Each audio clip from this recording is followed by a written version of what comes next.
वर्षा पर्यटकांना खुणावतोय देवगड तालुक्यातील दहिबाग गावातील मायनासडा येथील धबधबा। पाहुयात माझे कोकण चॅनलसाठी स्वप्नील लोके यांनी घेतलेला हा स्पेशल रिपोर्ट। हे बाव जे चेकपोस्ट आहे तिथून साधारण 2 ते 2.5 किलोमीटरवर जी IT कंपनी आहे तिथून हा इथे येण्यासाठी मार्ग आहे। मार्ग पूर्णतः कच्च्या स्वरूपाचा आहे। मात्र इथे लक्ष दिल्यावर या ठिकाणी सुधारणा होऊन हा पर्यटकांना आकर्षित करणारा चांगल्या पद्धतीने पिकनिक पॉईंट होऊ शकतो। माझ्यासोबत आहेत येथील नागरिक परेश रुमडे। आपण त्यांच्याकडून जाणून घेऊया या मायनाक धबधब्याविषयी। काय सांगाल परेशजी? आता ज्या परिसरात आहोत त्या परिसराचं नाव आहे मायना येथील हा धबधबा पर्यटकांसाठी एवढा सुंदर आहे। तो निसर्गाच्या कुशीमध्ये वसलेला आहे। निसर्गामध्ये चारी बाजूने जंगल आहे। जंगलाच्या मधोमध हा मायनाचा धबधबा आहे।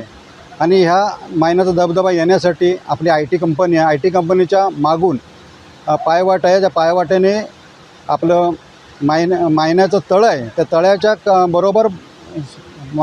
बरोबर चालत राहिला वाड्याच्या मधून तर आपण त्या मायनाच्या धबधब्यापर्यंत येऊन पोचतो।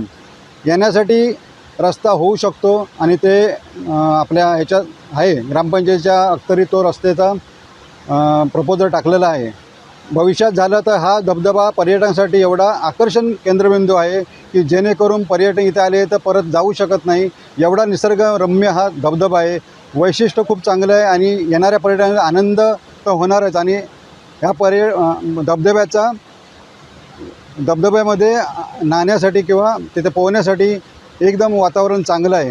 धबधब्याची खोली 15 फूट तरी उंचीवरनं पाणी गळते आहे आणि खोली 1.5 पुरुष तरी त्याची खोली आहे। तसंच ह्या मायनाच्या धबधब्याच्या खाली राहण्यासाठी भरपूर जरी पाऊस पडत असला तरी खाली 200 पुरुष उभे राहू शकतात एवढी खाली जागा आहे। आणि पावसामध्ये काही कसल्या प्रकारचा त्रास किंवा अडथळा याच्यामध्ये येण्यासारखं नाही आहे। एवढा सुंदर हा धबधबा आहे आणि पर्यटकांसाठी नक्कीच जर एकदा आले तर परत येण्यासारखा हा मायनाक धबधबा आहे। जेव्हा आमका सुट्टी मिळते ना काम सगळं आटकून तेव्हा आम्ही मजा मस्तीसाठी धबधब्यावर येतो। आमच्या गावाक असा एक वरदान दिलेलं असं निसर्गात जर असं प्रत्येक गावात मिळत नाही। म्हणजे आमचं गाव आम्ही खूप लकी समजतो की आमका दहिबाग गावकच आमका ह्यो आस्वाद घेऊक मिळता पावसाळ्यात की धबधबो आहे असा। आम्ही सगळे सुट्टीच्या दिवशी पोरगे येतो, मजा मस्ती करतो आणि परत जातो। ज्यांका या धबधब्याबद्दल माहिती आहे ते सगळे दहिबाग गावातले पोरगे येतात, मजा मस्ती करतात आणि जातात। पण ह्यो धबधबो अजूनही प्रसिद्ध झालो नाही जेवढं होऊ गवं तेवढं। तुम्ही बघू शकताच की इकडचं सगळं निसर्गरम्य दृश्य आपण बघू शकतो। त्याचप्रमाणे आपण अनेक प्रकारचे धबधबे बघतो, उदाहरणार्थ सावडा असून देत किंवा आपलं तळेबाजू धबधबा असून नावनकोण। त्याच प्रकारे देखील ह्यो आपलं मायन्यातलं दहिबावचो धबधबो असा। तर सगळेजण आम्ही मजा मस्ती करतो आणि ह्यो पर्यटकांपर्यंत कसो धबधबा पोहोचतात ह्याचा प्रयत्न आम्ही आपण आता पाहिलात या मायनाक धबधब्याविषयी। इथले सामाजिक कार्यकर्ते परेश रुमडे जे आहेत त्यांनी आपल्याला बऱ्यापैकी या धबधब्याबाबत माहिती दिलेली आहे। आपण इथे या पर्यटनाचा आनंद घ्या।